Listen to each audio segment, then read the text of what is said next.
Friends, మీకు అక్కడ white కలర్తో సబ్స్క్రైబ్ బటన్ కనపడుతుంది, దాన్ని సబ్స్క్రైబ్ చేయండి. సబ్స్క్రైబ్ చేసినంత బెల్ కూడా ఆల్ అని ప్రెస్ చేయండి. నా ఫర్దర్ నోటిఫికేషన్స్ అనేవి మీకు ఆటోమేటిక్గా మీ ఫోన్కి అయితే డైరెక్ట్గా వస్తాయి. తేజ సజ్జా, ప్రశాంత్ వర్మ కలిసి హిస్టరీ క్రియేట్ చేసే పనిలో ఉన్నారు. ఇండియన్ సూపర్ హీరోని ప్రపంచానికి పరిచయం చేస్తూ ఈ ఇద్దరూ కలిసి చేసిన సినిమా హనుమాన్. సంక్రాంతి సీజన్ ను టార్గెట్ చేస్తూ జనవరి 12న థియేటర్స్ లోకి వచ్చిన హనుమాన్ సెన్సేషన్ ఇప్పట్లో తగ్గేలా లేదు. నైజాం, ఆంధ్ర, సీడెడ్ అనే తేడా లేకుండా అన్ని సెంటర్స్ లోనూ హనుమాన్ బ్లాక్ బస్టర్ కలెక్షన్స్ ని రాబడుతోంది. హిందీ బెల్ట్ లో కూడా హనుమాన్ మూవీ మాస్ ర్యాంపేజ్ చూపిస్తోంది.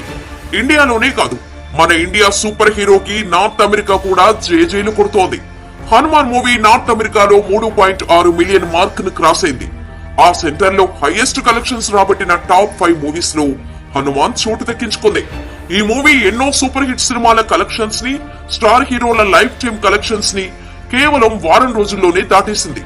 ఇది హనుమాన్ మూవీ బిగ్గెస్ట్ అచీవ్మెంట్ అనే చెప్పాలి.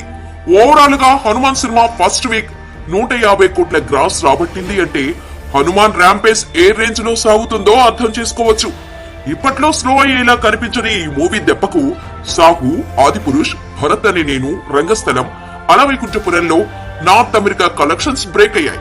స్టార్ హీరోల సినిమాల కలెక్షన్స్ ను దాటిస్తూ టాప్ 5 చేరుకున్న హనుమాన్ ముందు ఇప్పుడు కొండంత టార్గెట్ ఉంది.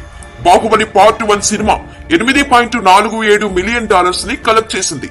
ఈ ఫిగర్ ని అచీవ్ చేయడం హనుమాన్ కి కష్టమయ్యే పని. కానీ ఇకపై రాజమౌళి, ప్రభాస్ సినిమాల తర్వాత నార్త్ అమెరికాలో టాప్ లో ఉండే సినిమా హనుమాన్ అనే చెప్పాలి. మరి థియేట్రికల్ రన్ కంప్లీట్ అయ్యేలోపు హనుమాన్ మూవీ ఎన్ని రికార్డ్స్ బ్రేక్ చేస్తుంది, ఎక్కడి వరకు వెళ్లి ఆగుతుంది అనేది చూడాలి.